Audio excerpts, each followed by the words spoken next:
I think that to say what John just said in a different way, I think the days of passive ownership is gone.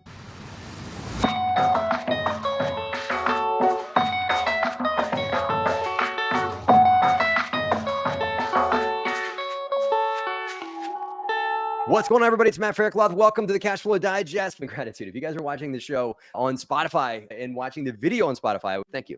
Even better, listening and watching this program live. We broadcast live at noon Eastern Standard every Friday at DeRosa Insiders. Thank you. Quadruple 10x. Thank you squared for being a part of our insiders community. Jump over to Facebook and join DeRosa Insiders. That is our awesome community where people are talking deals. Somebody's got a deal in Texas they're talking about right now on Facebook. I want you guys to meet someone. Some folks got into real estate because they were a real estate agent selling bougie $500,000 houses to people and stuff like that. And they decided they would just transition their selling skills and start building bougie houses or building bougie apartment buildings. This guy is just like me, is not someone whose bougie is in their vocabulary. This is someone who came from the bottom up as I did. I got started in Trenton. This guy started in Philadelphia and learned the bottom up way to get involved in real estate investing and learn what value add really is. We're going to talk about what value add really means, right? John Cohen, welcome, John, to the show. Matt, thanks for having me. So can you give a brief intro to yourself, to our audience here, and then we'll hop in and talk about all kinds of fun stuff. Yeah, so a little bit about me. When I got done with school, I played baseball in college. School was sort of an afterthought. And when I got out of college, my parents basically said, get it together, right? Get a job or you got to figure something else out. Was it in your head to go pro? Absolutely. I remember it's like a defining moment for me. I was in third grade and I sat down at my friend's mom's house and she asked everybody what they wanted to be when we grow up. I was in third grade. What are you, 9 years old or 10 years old, whatever it is.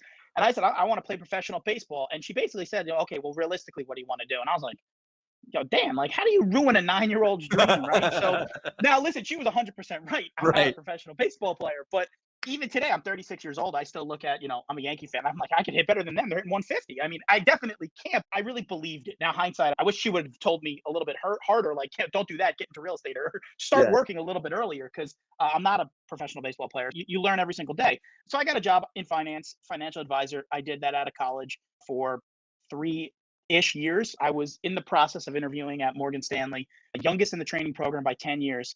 The next oldest guy was in his 30s, and I got the job. And it was great. And Facebook IPO the day I started, it did not have a good IPO, so I quit. It had nothing to do with me or anything that I was doing there. I just witnessed a firm and people working on the floor that it looked like their world was taken from them. And the moment for me was it was an older couple in their 80s, and they looked at each other. They've worked there for 30 plus years, and they just looked like, what are we going to do next? And I said, well, that's not going to be me. As successful or unsuccessful as I would have been there, I wanted to sort of control myself a little bit more. So while I was in finance, I was buying some real estate, fix and flip here, super heavy lifting, distressed tax deed stuff. And I just enjoyed like the thrill of the hunt, finding the deal, putting it together. Whoops, this one didn't work. It was all my own money. I was happy with it. I had bought a small single family house that my brother lived in. He was on the rugby team at school, so we rented it to him and his friends. We went to East Stroudsburg in Pennsylvania, and we rented it to the rugby team, owned it forever, actually just sold it recently. And it just, that got that like juices flowing. I had some family that had some real estate. I saw what it did for them. And I just said, dive in head first. Let's do this. And 2013 was really 100% full time in real estate, 100% focused on the growth of my company, my team, and our business. And that's sort of what led me to this point. Multifamily became my thing when I was a broker at Marks & Millichap. My partner works for Cushman. At Marks & Millichap, I fell in love with multifamily and realized after doing that, talking to clients and seeing the pros and cons of the upside of buying deals and selling deals, the same building we sold 3 times in one calendar year, each for a profit. I said, this is great, but you're only as good as your last deal. Let's go buy some of these things. And that fast forward over 30 full cycle transactions, 4,000 units plus. I couldn't have asked for a better trajectory. Yeah, no, that's awesome. So you and I talked a bit on the phone yesterday about the types of assets that you went after. And I know you've done land development, not like you're one lane of traffic or whatever, but you and I both came up through the world of CClass Value Ad, which is I would go head to head with anybody, including friends of ours, that a real CClass Value Ad is hard to beat with regards to spread, meaning like what you can buy it for versus what you can make it worth if you get the right deal. Again, I got my start in Trenton. I know you got your starts in the streets of Philadelphia as well with regards to hands-on operations, but like, why CClass Value Ad? Yes, I think for us, it was really simple. Coming out of that last downturn and recession and what everything that happened, things were still broken in 2011, 2012, 2013. Financing was difficult, but it was broken with a clear path to fixing it. And that's not like today where it's a little bit different. I meant you're buying a property that's 50% occupied. Every property in the submarket is 90 plus, out of state ownership, Yeah. down units. You could look at that and say, well, that unit could be put back online. If I fill that unit up and I sell it for the exact same price I did, what's the cost to get it there? How long is it going to take to rent it? And it was really easy to see. You just bought what was there and turned it around. On our best deals, we audit every deal we do after we close and after we sell it. And we say, okay, what could we have done better? What could we have done worse? And to a deal, the more messed up the deal was when we bought it, typically the return was far better. Now, no deal goes A to Z like you project. I mean, there's challenges across the way, but we've just seen that, those deals that are 50% occupied, that are vacant, that are dilapidated, a ton of deferred maintenance, out of state owners, bad management, those are things that you could pick up on. Yes. And they're very easy fixes. It's really Yeah. difficult going into a class B plus or an A plus deal or an A deal. And okay, we're going to raise rents. Well, if it's the best in the market, what are you comparing to? Something that's going to be built? But no, I'm going to put That new was just countertops in, John. I'm going to put new countertops, and I'm going to make an extra $50, and that's my value add plan on that Class A property, right? exactly like that. People can do that math Yeah. a lot better than I can. But I look Yeah. at it, I'm like, wait a second, there's no roof on that building. If I put a roof, I could put tenants in it. And that to me, it's like, okay, well, if I paint this building, if I do the stuff that doesn't necessarily guarantee a $50 rent bump, my stuff is going to guarantee a $600 rent bump because it's going to fill a unit up, or it's going to occupy a unit, 600, 800, 1,000, whatever that number is, times 12. That's a much larger number than 50 on a $6,000 appliance set, right? It's like, I get it, and I'm not knocking it because everyone's a little different, but just coming from what we've learned is that those heavy lifting deals, they have heartburn and headaches like every deal you do. I don't think the A deals don't have headaches. They have different types of headaches, but those headaches are why we've just excelled. It's just you got to go in eyes wide open. You can't expect it's rainbows and unicorns and all that stuff when you buy that stuff. It's not. But if you know that going in and know how to fix those problems, they seem to work better. It's just for us over the last couple of years, it's been a lot harder to find those in areas where we want to be. I agree. And it's one thing to look at a deal and say, okay, I'm going to sprinkle some magic fairy dust on this deal, and I'm going to change out the cabinets, and I'm going to change the countertops, and I'm going to bump rents by $75 because the guy that's 4.5 miles down the street that's in a whole different submarket is getting $75 more and that. So I'm going to cross my fingers and hope I can get that. That has worked in the past, and the market's made a lot of people look brilliant because people did that plan, and the market pulled up to $75. It had nothing to do with the value add that they did. It's just they were just organically able to increase rents to that $75. And then, hey, $75 times 100 units in an apartment complex, it does add up. It's called forced appreciation, guys. I can get into that in another episode, and we can diagram it and everything like that. But at the end of the day, the more you make your property make money on a monthly basis, the more it's worth. And the ratio is like this much more per month equals this much more per month in value. But what John's talking about is not crossing your fingers and hope you can get $75. It's going in and saying, okay, this property is completely mismanaged, and the last property manager was straight up stealing from the owner. Seen that, right? I'm sure you have too. Oh, no. Yeah, It's bunch like of where the crooks money's working going. there. Right. It's coming in and it's not going to where it's got to go. Or, they understand, like, just, unit. We bought properties where there was a tenant that had 5 or 6 units. She's running a Walmart out of it. She's got sneakers on the bottom, clothes in the, there was one unit that had 6 or 7 washers, dryers in it, and he's charging everyone in the unit to do the wash for them. And I'm like, oh, this is easy. This is really easy to fix. But you're right. It's the same amount of calculation. You got to, I don't ever want to be the number one property in the submarket. Yeah, I just want to be. You want to be the number 30. Yeah. I want to be like number 38 and make it number 15 because I can make that bump, right? That's real value add. One quick, yes, and I had a maintenance guy at this is a property we own, right? So I can't throw too many rocks, but this is a maintenance guy, and we ended up firing the property management company. The maintenance guy was leasing out vacant units to homeless guys. Oh, we did that. We bought one of our nicest buildings we bought, which to date is our worst performing deal. It returned, it was positive, but not good. This deal, if I dropped anyone on site, it was a B plus property, and we didn't do a good job, but there was a old leasing agent that had vacant units in the back that she was running a what's the professional like a halfway house or like a shelter kind of thing. Yeah, a little bit worse than that. So she oh was boy.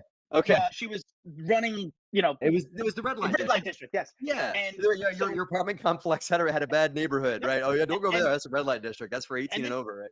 Exactly. B plus property, great submarket of Greenville, South Carolina. And we found out because a guy came in, walked into the clubhouse, and started taking his shirt off. And he's like, oh, and our manager's like, whoa, wait, this is the new ownership. So I was like, oh my. So like, those are things that you just can't project. But that was a nicer building being run very poorly. You can't make this stuff up. Exactly. And John, the thing is, right, for those watching and for myself too, right? The deals that we're talking about here, the 55% occupied property where they just can't seem to bring it around second base and property's falling apart. Marcus and Millichap's likely not going to be listing that property for sale, nor is Cushman and Wakefield or the big bougie brokers that want to do best and final, best and final, final, best and final, final. How do you find those hard hit, dilapidated C-class properties that are worth this, that with the right sweat, with the right headaches that you're willing to have, can be worth this? Where do you find these properties? You don't wake up and they're not on your doorstep, right? They don't No, exist there. I can't just pull my cell phone and go on LoopNet and pick between No, 30 of them. No, yeah, no, it doesn't yeah, work that way. The yeah, first deal we bought was in that 48 unit, half, 50% occupied, half the tenants paying. Direct mail campaign, cold calling, yep, networking with the professionals in the market. If you're going to use third party management and you're talking to management companies, it's, hey, do you have a property that's struggling, right? Like maybe the owner's not giving you money, maybe the owner's tired, maybe the owner's out of state. So it's not just call the brokers and hope they send you deals. You got to get nitty gritty, right? Talk to accountants, talk to lawyers. People have bad situations and the attorney's the first one to find out, or the accountant knows.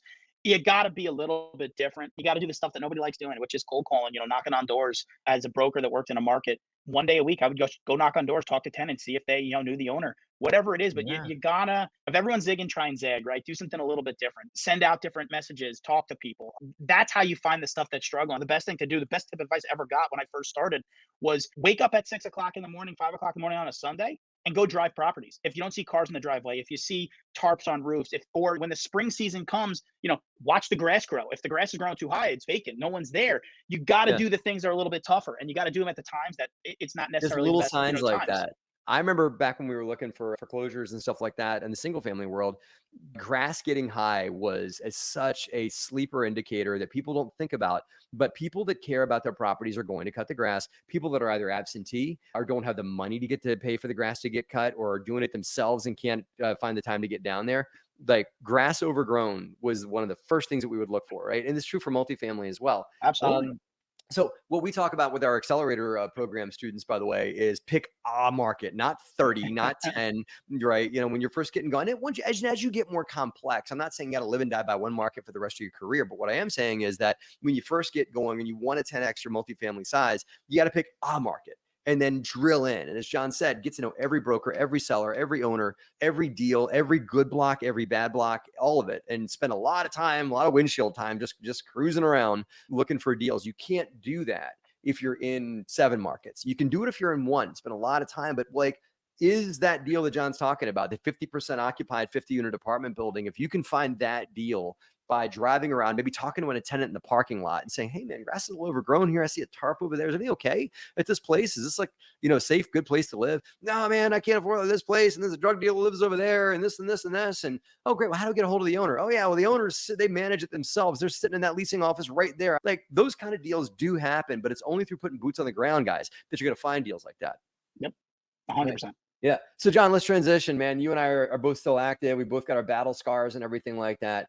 Where do you see things going in multifamily? Break out your crystal ball here. Tell me what you think the next 6 months are going to look like. Are we looking at like bloodbath, blood in the streets, another 2008 happening in commercial? Are we looking at a small correction, a little bit of both? What do you think?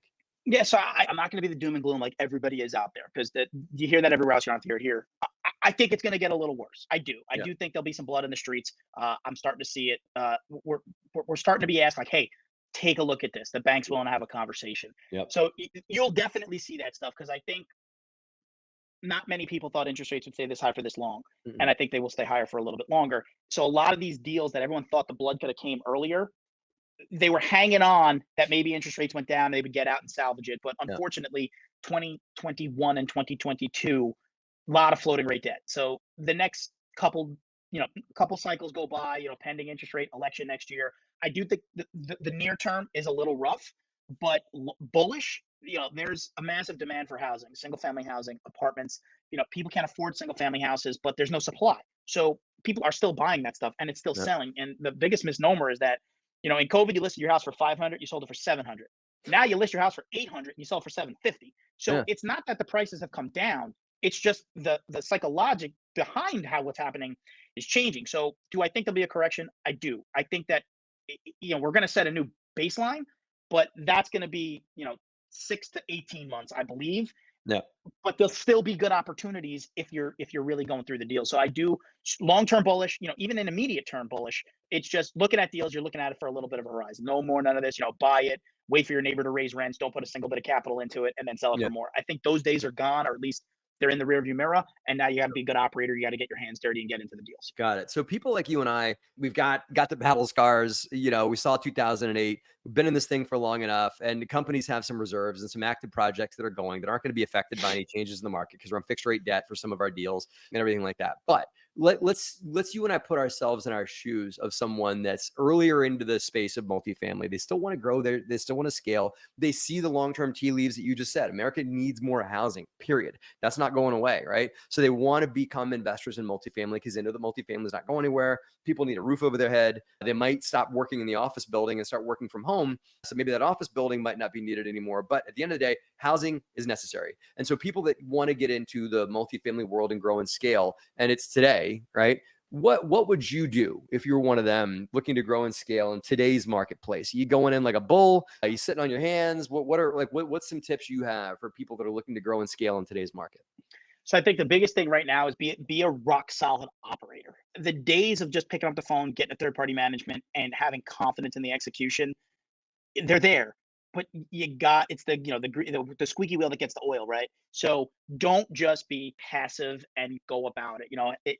I don't think you have to do it in your backyard, but don't go on a connecting flight 6 hours away in a tertiary market. Yeah, that's not gonna be. You might be able to find a deal there, but if you don't enjoy going there and enjoy getting your hands You dirty, plan on that going deal's there not every couple months. exactly You for can't just what. like, oh, I'll just go there once a year and write it off as a vacation. No, Correct. If those that's days the are gone. plan you have, I recommend picking something else or investing somewhere closer in your backyard. Start smaller, but I would say the biggest thing right now is really understand how these deals operate. Educate yourself as best you can. Talk to as many people in the market. Really get a good handle on the actual operations of a property, and do that better than anybody around you. And that value alone will be able to get you into some situations that you'll probably excel pretty well in, because the operations today are just I know on our mastermind everyone talks about the operations today are tough. I mean, it's just Yeah. and it's not necessarily the third party managers. It's the labor pool's tough right now. It's really difficult to find good people. So the way that I Mhm. circumvent it is be that person, right? Be that person. Really get your hands dirty. If you don't like doing that, find someone that loves that stuff and just really bootstrap it and make it happen. I think that to say what John just said in a different way, I think the days of passive ownership is gone, right? If you want to be involved passively in real estate, then I mean, this is not a commercial for me and John, but then you should invest with active operators like mine and John's company, right? If you want to be a passive operator, I've seen deals that were owned by like consortium of medical professionals or something like that, and there was nobody active. There's just a bunch of people with money that just wanted to buy an apartment building and didn't want to trust a active operator that does this as their day job, right? I think that passive operations, passive ownership, without someone that's active, that's willing to put in daytime hours into operations of the property, those days are gone. You got to be boots on the ground. You got to be on the call, on the phone with that property manager, going line by line through the rent roll. What's up with this tenant? What's up with that tenant? Why are they paying a partial this month? Why aren't they paying full burden rent, right? Why did you let this tenant in with a discounted security deposit? Like, just super, super granular. Why do you have this many work orders open right now, right? You're not going to get there with passive ownership, and you're certainly not going to get there without putting boots on the ground. And back to my comment before, you're not going to find the deals if you're not able to put boots on the ground, So that's, I agree, John. That's what I would do, guys, is focus heavily on operations and focus on a market and drill in. That's how you're going to see success if you're a new operator coming into the world. So. Yep, I agree. So, John, with transition, you and I had talked a bit. I know in the mastermind you mentioned this a few times. You're doing land development deals, right? What is land development? How does someone invest in such a thing? And like to talk us through. And I'm not talking about building the sticks and bricks on the dirt. I'm talking about the paper development stuff. Can you talk Mhm. us through briefly what that is, how you make money doing it? Yep. So there's a couple ways that we go about it. So there's always the distressed seller, right? Where you're looking for out of state owners, where you can buy stuff for pennies on the dollar, right? That's the low hanging fruit. That's the stuff that anyone can do by, you know, look at a market where there's a ton of properties. There's a million different websites that you can go on and pull lists of properties. Out of state owners owned it 30 years ago. They don't want it. They've been paying taxes forever. That's the low hanging fruit. The more fun stuff that takes a little bit more wherewithal is, you look at growth plans for cities. So if you go to like the economic development websites for cities and you see where cities want to grow and they have these future land use plans, we like to study those in certain markets. One, where we are super familiar with the market, we have really good teams. We like to study those and we say, okay, they want to build in the southeast corridor of market X, and the city limits might be around this market, and you look for the properties on the fringe of city limits, and that's where future land use is going, right? You look at Mhm. utility maps, and you want to make sure utilities are there, right? You don't want to be building and or trying to sell something that's on septic and all that stuff. You can do it. It's just a lot harder. So you want to see the future land plans, and that's the story that you want to look for. You find that story, you find those properties, and the reason why you get some value is that those properties might be worth, let's just say $200,000. Throw a number out as an agricultural zoned property or as a residentially zoned property, but that in the growth of the city, where their future land plans are, where the utility lines are running, that property can be either annexed into the city, so it goes into city control, and or you can get it rezoned. And those are conversations with the city planner and understanding those steps. Now that property worth 200, you can make an offer to the seller of 500. Their seller says, wow, that's way more than I thought. Now it's not here's 500 and you buy it. It's here's 500. I need 12 months because I got to go to a city planning meeting. I got to get a civil engineer to do a site plan. So it's low cost, a lot of physical work and going through the process. A lot of these cities only meet once a month, so you got to make sure you time it right, and each city's a little different. And your civil engineer is going to put the plan together, the layouts, and you'll take that property, put 100 lots on it, or now it's zone multifamily, you can build 200 units, or anything, or maybe turn it into industrial, whatever the plan is of what that future use could be. That's the process. That was a really quick process, obviously a little bit more in detail, but that's where you can pay more for a property that its future use is more valuable. And And how that's what the brilliant. future use. Yeah. Yeah. Well, your future use is you're looking at other appraisal, your Exactly. future value. You're looking at other properties that have appraised. Correct. Underscoring a few things that John just said, right? Brilliant about offering somebody more than what they're asking in exchange for terms, right? I've heard it. It's an old adage in real estate. You can have two things: your asking price or terms. You got to pick one. Right. So if they want 200,000 and they want to close in 30 days or less, they're trying to demand price and terms. So John's saying, listen, I'll give you more than you're asking. So I'll give you more price, but you got to accept my terms, which means that I'm going to take 12 months to close. And if the town doesn't approve what I want to do, I can back out. Think about that, guys. John's not committing he's buying the land, but he's not committing to close until the town says it's okay to do what he wants to do. And that approval process can, yes, take time, but the cost is also a fraction of what the purchase price of the land is, right? Second, Exactly. John, by the way, how do you determine, you look at the land, okay, I got 50 acres here, right? How do you determine what a good thing to build would be, right? Like, how is it like, okay, this should be a shopping center, this should be an industrial complex, this should be, I know you're mostly a housing guy, right? Like, so Yep. how do you determine if it's not housing, maybe you don't touch it or whatever, but how do you determine, yeah, this is going to fly if I go Yep. forward with this plan? How do you determine what that plan is? So cities are really willing to have conversations. So we actually own a site, and we are housing, and that's mostly what we look for, is where there could be No. housing, single family development, paper lot sales, multifamily, something along those lines. But we own a site, literally, it's right outside of San Antonio. There's been over 3,000 houses built around the entire site. There's not a stitch of retail.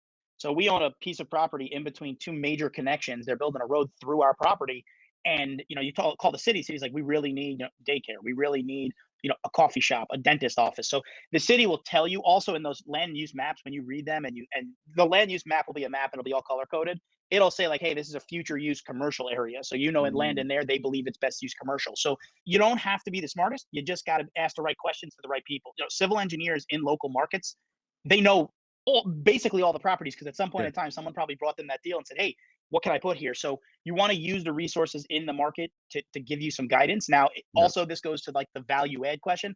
If you see something and you can execute it, people might call you crazy, but if you deliver it and it's right, that's value add, right? So yeah, use all the resources you get and put it together, and put that puzzle together. But at the end of the day, you still have to be the one that signs off on it. yeah. So it just takes a little, asking the right questions to the city, to the people. You talk to the neighbor, hey, what would you really like here, right? And they'll tell you. More often They than will. not, they're pretty willing. They'll know, but and there's also an office. Larger cities like probably Austin, San Antonio have this office called the Office of Land Planning, or just a planner, right? And their Mhm. job is literally to think about the future and to think about what the town is going to be 5, 10 years from now. And they have this a lot of times, 5-year plans, 10-year plans, and that's their Yep. job, is to help people like John say, yeah, we need retail here, and we're going to be pushing for more housing or industrial out in this area, which means that this needs to be this or whatever it is. So if you fall in line with the town's plan, they are likely not going to get in your way at all, and maybe help you Exactly. expedite your land plan for the property to be, air quote, shovel ready. So John, then Correct. you buy this property for $500,000 for 50 acres or whatever it may be. Then you're approved to build, right? And you're valued based on what other stuff maybe is sold for, or what the end buyer that's going to buy the land from you might be willing to sell it, buy it for. So John's going to get approved for a paper lot housing development. He's going to go to DR Horton or somebody like that and say, hey, I can get you this. And what's crazy, guys, the price changes from dollars per acre to dollars per buildable unit. In commercial, dollars per square foot. In residential, typically in apartment buildings, dollars per buildable unit. In housing, of course, dollars per buildable unit. So John's price point changes from $500,000 for X amount of acres to, okay, you can get me approved to build 300 houses or a 300 unit apartment building. I will pay you $20,000 a door. A lot, right? And that's a lot. That adds up to be that changes. And the bottom line is what you're doing is it's value add, but just on paper. So it's the market views this thing to be a cow pasture, or through John's hard work, the market now views this thing to be a future apartment building. And that potential has a lot more dollar value to it. And that's how the real change is made. I got a question coming in from Eric Platter here. Pop it in. Do your land developments include triple net builds? Like, have you ever done a triple net deal, John? Like, Walgreens, like Eric's asking about, those kinds of things. What are your thoughts on those kinds of things? So us personally, no, but we do have some sites where it would make perfect sense. And you would look to do that, where, that site I mentioned in Converse, Texas, that's what it's going to be. It's going to be 3 triple net retail spaces of some sort, whether it's a Starbucks, a Walgreens. It's going to be something like that. I think that, what Walgreens wants, going to execute on it. There's a lot of people looking for that. But yeah, that's like the pinnacle of land development. Or you take, you turn it into 100 lots and you sell it to D.R. Horton or Toll Brothers, because they're balance sheet driven, right? It's about pumping out inventory. They're not looking at every single dollar. It's a revenue game. It's an income game. But yeah, the triple net stuff's easy because you know what the retail rent's going to be for Walgreens or Starbucks, or if you get back into that and you work backwards off that number. I mean, it's I don't want to call it a guaranteed profit. It's nothing guaranteed, but if you know what they want, and they typically put it all over their websites. Hey, we're looking for this traffic count, this corner. You find that stuff. I mean, it's easier, but it's harder to find. Well, there's commercial brokers that John could talk to that represent organizations like Walgreens. Exactly. But what John's not going to do, he's not going to go and say, okay, I'm going to, he's not going to put himself literally in a box and say, okay, town, I'm going to put a pharmacy right here. Looking at things at a more macroscopic level, right? What is Walgreens? Walgreens is a big box that has what? A drive-through. Okay. And if John can get approval to put a box that's probably, my guess is, John, the town will give you a range and sizing to say, okay, it's going to be anywhere between 3,000 to 6,000 square foot. And it's going to have this magical thing called a drive-through, because certain things love drive-throughs. John could drop in anything from a Popeye's chicken to a Walgreens to a bank, right? All three want drive-throughs, right? If he can get a drive-through approved in a range of square footage, he can go to that commercial broker and say, okay, I can go up to this big. This is my future traffic count, and it's got a drive-through. The broker is going to say, okay, I can get you. Starbucks wants a pad. A pad site, if you guys think about it, is like an island of retail with a big old parking lot around it. That's a pad site. And a lot of times you see these things in front of retail strip centers. So maybe John's going to build a retail strip center with a barber shop and a nail salon and some anchor tenant or something like that. And then a couple of pad sites, which could be, a Popeye's chicken and a Walgreens, right? Not attached, but separate from each other. They just take up part of the parking lot. That's amazing, guys. This is all value add, right? If you think about it, buying a C-class apartment building that's 50% occupied is value add. Buying a cow pasture and turning it into something that's amazing, that provides jobs or provides housing or provides any of those kinds of things for people is also value add, right? Exactly. John, I gotta bring it home today, man. Do you hear more battle scar stories, or do you hear more about what you're up to in general? How do people reach out to you? Best way is email address. It's John, JOHN at Toro, TOROREP.com. So Toro Real Estate Partners. Just shoot me an email there. I'll typically turn something around in 24 to 48 hours. This is the master of value add. If you guys want to pick his brain, there's his email address. John, thank you for coming on the show. Looking forward to having you back on soon. Awesome, Matt. Thank you for having me. I had a blast. Thanks, John. All right, guys, that was a phenomenal interview with John. Really, just remember value add, right? Value add is really about taking something that's investing in it and making it worth multiples more than what you put into it. And that thing could be anything from a piece of land to an apartment building to a strip center to an office building, right? It could be any of those things. But the most money in real estate is made in two different ways: cash flow and value add. Anything else, you're crossing your fingers and hoping the market's going to do you a favor. And I'm not sure if it's going to anytime soon. That's what we got for today, guys, for the Cash Flow Digest. Thank you guys for watching, and have a great and profitable week.